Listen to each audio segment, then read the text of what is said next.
Right here in Kenya's capital, Nairobi. Good afternoon. I hope you're having yourself a wonderful day on this 5th day of January 2024. We have a lot lined up for you right here on TV47, your home of untold stories. But first, the headlines. Among the top stories making headlines at this hour, Kisumu Senator Okiya Omtatah now says he will not relent in fighting for the Constitution despite what he terms as a smear campaign by the government.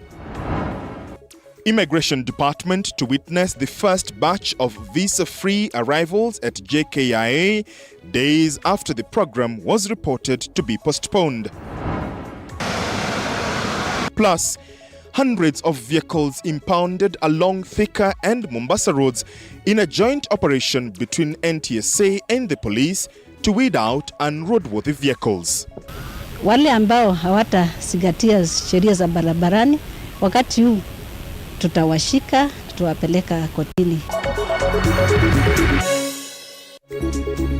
It's a pleasure to have you join us on the broadcast. I'm at George Maringa _ across the social media platforms. Use the hashtag #NewsNow for your feedback and questions regarding the broadcast. Kisumu Senator Okiya Omtatah has faulted President William Ruto for his statements made on Tuesday directing the executive to defy court orders obtained by corrupt means. Speaking in Nairobi on Friday, Omtatah has distanced himself from any allegations of bribe giving to any judge presiding over cases that challenge the legality of the Housing Fund levy as well as the Social Health Insurance Fund. According to Omtatah, the head of state should apologize to the judiciary and further seek forgiveness from Kenyans. Let's listen in. A free human being is defined by two critical things: the freedom to be heard and the right to a fair hearing.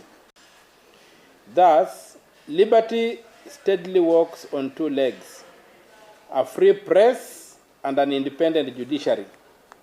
History has no evidence of tyrannical governments that have coexisted with these two vital institutions. And inevitably, an attack on one simply precedes an assault on the other. Since the independent judiciary in Kenya is under attack by the Kenya Kwanza government, I am sure that the next target will be our free press, and that should concern every Kenyan. Another poignant lesson from history is the futility of appeasing tyrants and strong men. After being appeased, despots always gain the strength they need to dominate and plunder, because the dominant human emotions that lead to appeasement are fear and despair. The only medicine for tyrants and strong men is to fight them back. They must be resisted by all means. I therefore add my voice to those who have come out to strongly condemn His Excellency President William Samoei Ruto's recent most unfortunate, reckless, unwarranted, ill-informed, misguided, immature, unhinged, unnecessary, barbaric, satanic, and without a doubt, unconstitutional attacks on the judiciary. A crackdown on unroadworthy vehicles has seen over 500 vehicles nabbed and a number of drivers arrested. The crackdown that was organized by National Police and National Transport and Safety Authority (NTSA) started 2 weeks ago ahead of schools reopening in order to reduce road carnage. Speaking during the crackdown, Traffic Police Commissioner Sarah Koki has urged parents not to let their school-going children enter vehicles with loud music, warning them of devastating impact of drunk driving rogue drivers who endanger lives. Matatu users have also been asked to report any kind of misconduct, vowing that rogue drivers will be dealt with. Tulianza wiki mbili zilizopita. Wakati huu tumeshika zaidi ya magari 500 kwa makosa mbalimbali. Na hiyo ilikuwa wiki moja. Kwa hivyo tunaendelea. Tunaomba watu warekebishe. Ningewasihi wazazi ambao wako na watoto ambao watoto wanarudi shule wahakikishe ya kwamba wameona wamesafiri namna gani. Wawe pale watoto wanapoingia kwa hizo magari waone ni gari ya aina gani. Tunaonya madereva wa magari wawe waangalifu katika barabara na wazingatie sheria za barabarani. Wale ambao hawatazingatia sheria za barabarani, wakati huu tutawashika, tutawapeleka kotini. Kwa hivyo nataka ya kwamba mwananchi yoyote akiingia kwa gari ahakikishe ya kwamba ako na kiti na afunge mshipi. Hatutakubali watu ambao watabeba katika barabara wakiwa hawajakaa kwa kiti ambao wanastahili kukaa. Now, Health CS Susan Nakhumicha has criticized those who have gone to court to stop the implementation of the universal health coverage. Speaking at St. Mary's Hospital in Mumias area, Nakhumicha says the court injunctions have barred the government from moving forward with the project. Further, the CS has issued a warning to those hospitals that are stealing from innocent Kenyans through NHIF payments. The CS saying that their days are numbered.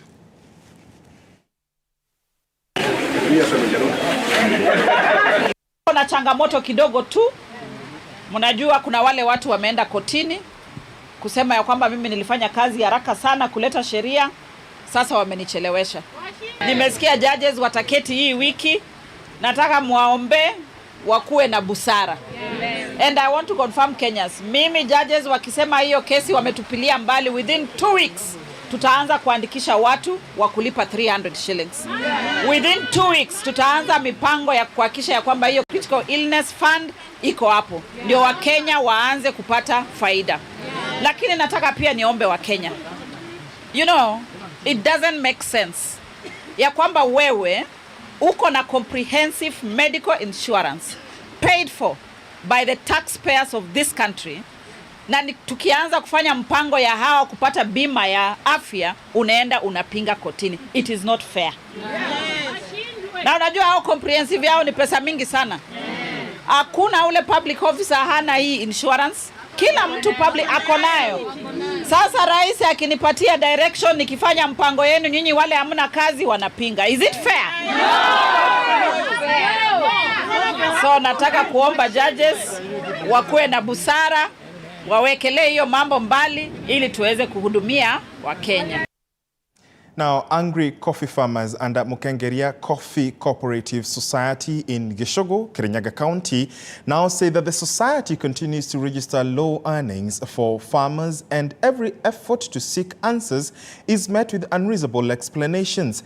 The farmers who cited poor management have demanded that the management allows them to have proper representation to keep track of the ongoings.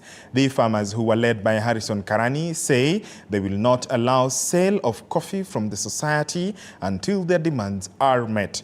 They say that they are tired of always being given unreasonable explanations on why the coffee is fetching low prices, saying they will not take anything less than a representative in the management.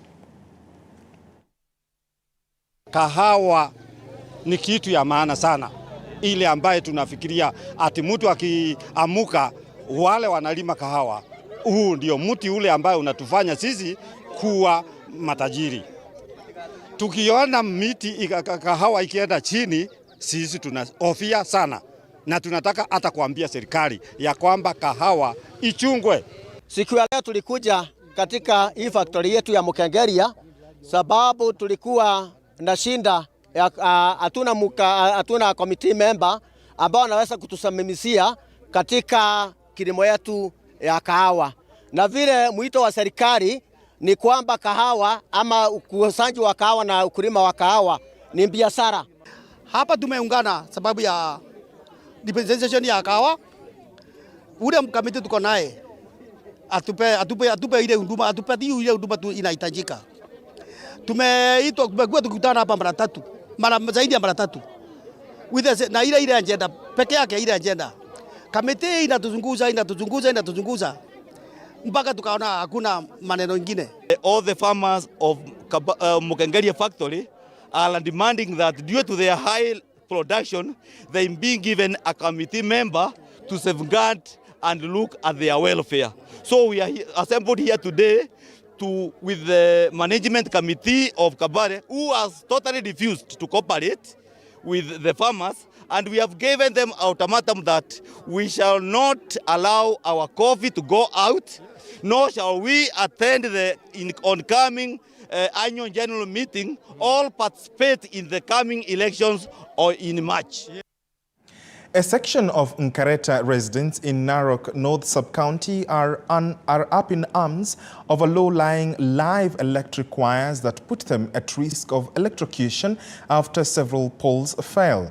Led by Isaac Kosen, George Kiok and Julius Kishoyan decried that the contractor had done a shoddy job, saying the lives of kids and locals, especially in that area of Narok County, have been put on danger, and they said that due to the recent heavy rains, the electric poles, which were weak, fell along the road for about 5 kilometers. The locals are now calling on Kenya Power to move with speed and repair the poles before lives are lost. Kishoyan said the poles have been lying for some time now, saying despite the presence of electricity, locals still do not have the power in their houses for the last 5 years. They cited a recent incident where the wires collided and burst to flames in a farm, indicating the impending danger.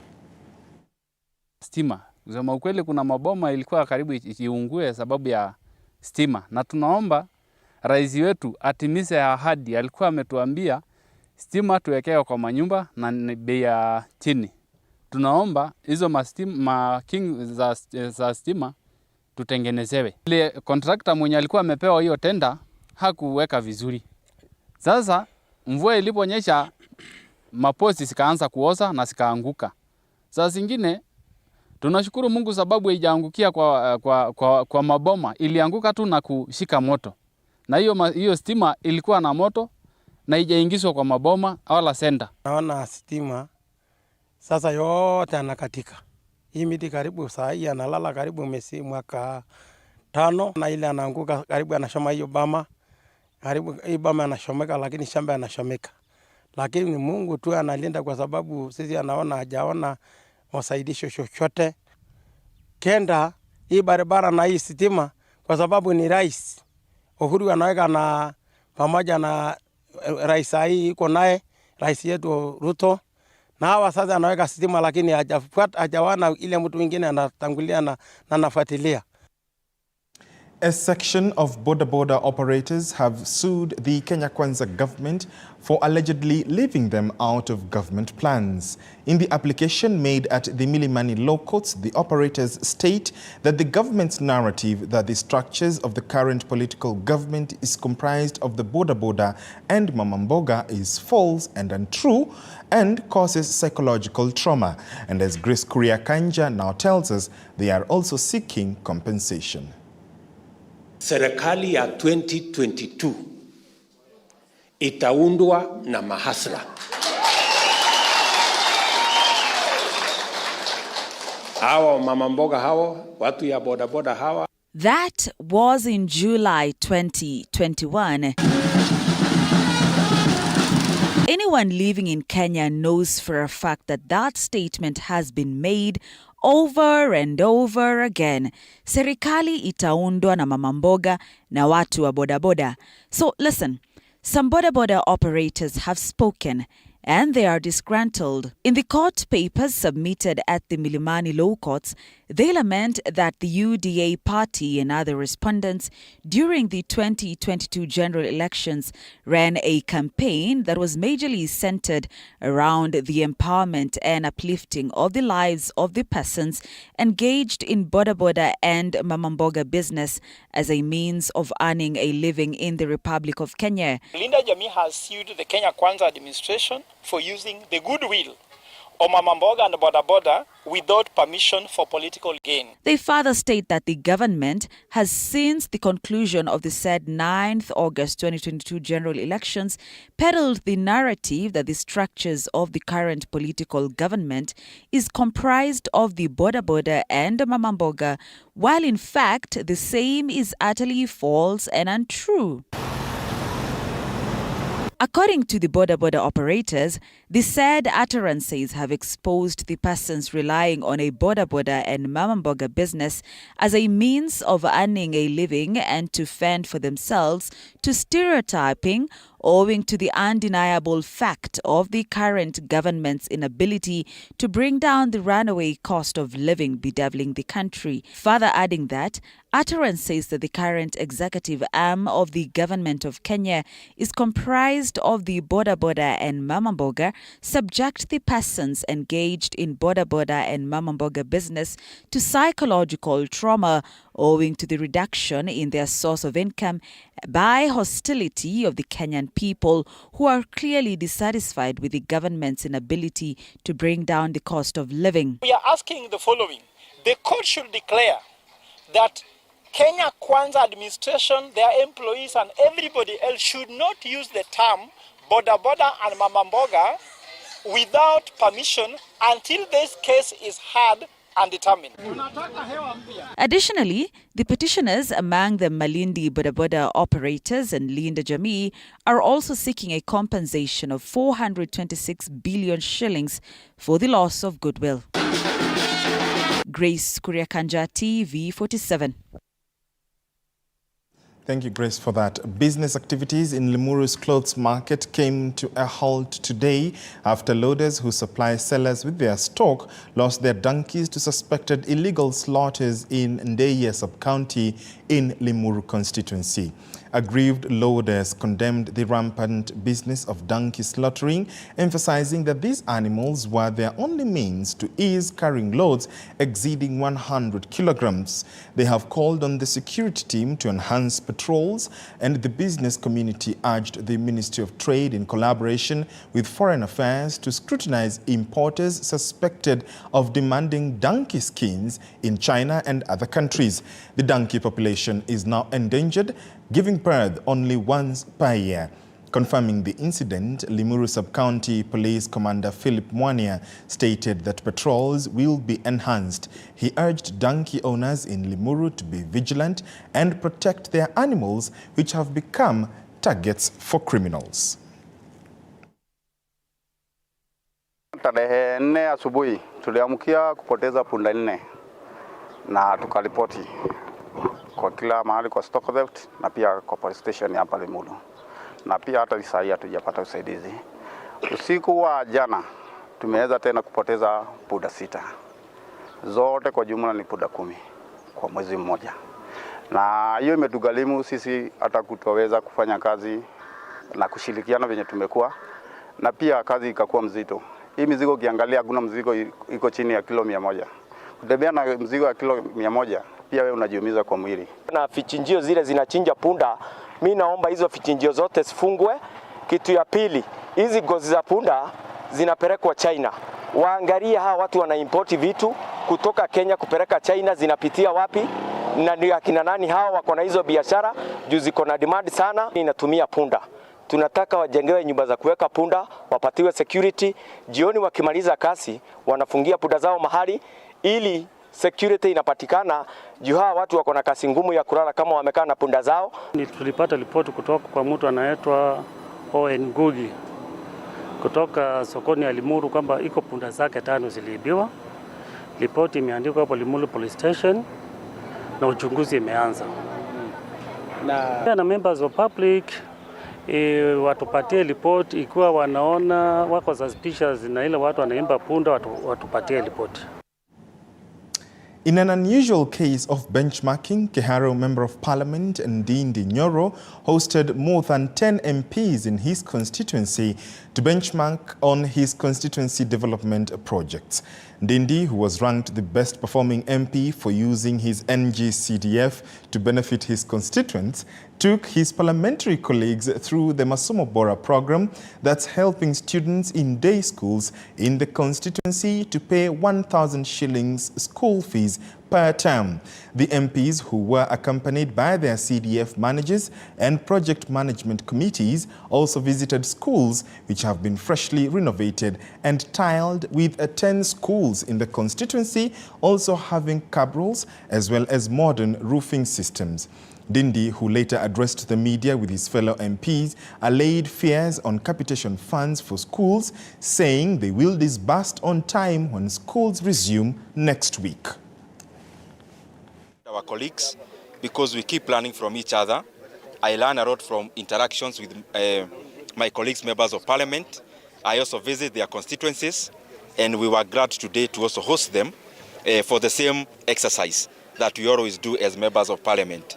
So basically, this one we call it peer-to-peer learning, because there is no one who is more superior than the other, but we keep on learning. The successes of this one, we learn from the success of the other one, because after that then Kenya becomes a much better place. Nimedhibitisha kwa macho yangu kwamba ikisemekana Ndindi Nyoro ndiye mbunge namba 1 Kenya kwa maendeleo, hiyo ni kweli, because what has been done here is amazing, using little money and giving that money a lot of value. And that's what we want to take to our constituency, to take to the rest of the country, that you can use your money and use it very well.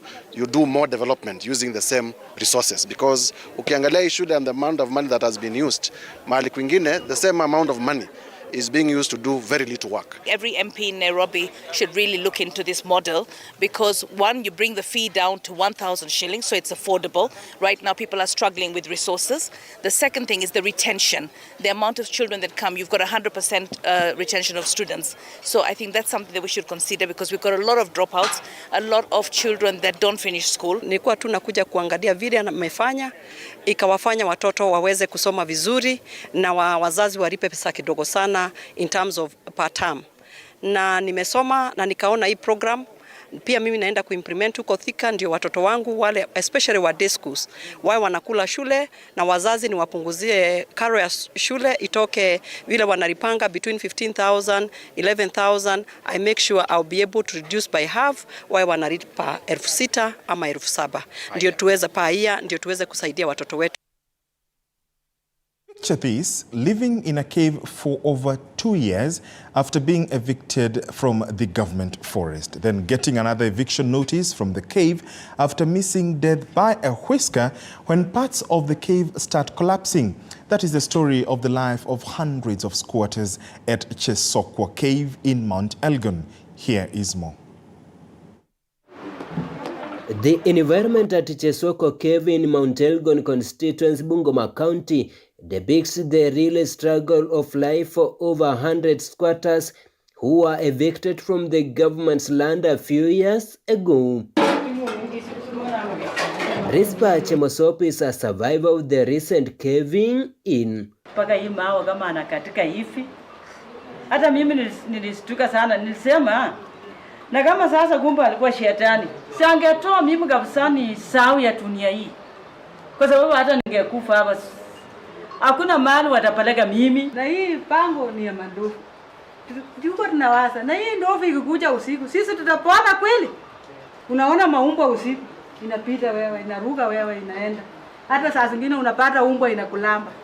Sisi kupatikana hapa tulikosa mali tunaenda. Jacob Kimutai, the chairman of the squatters, says that the situation is getting out of control as they do not know if their children will be able to resume school in the coming week. Serikali yetu kuu ya county government waweze kuangalia mambo haya na waweze kutusaidia ili jameni siku moja hawa nayo waweze kukaa kama watu wengine, kwa sababu maisha ile wika hapa wanaishi kama wanyama tu na tunapambana, lakini Mungu ataendelea kuwagusa viongozi wetu na waweze kuwaondoa kutoka mahali.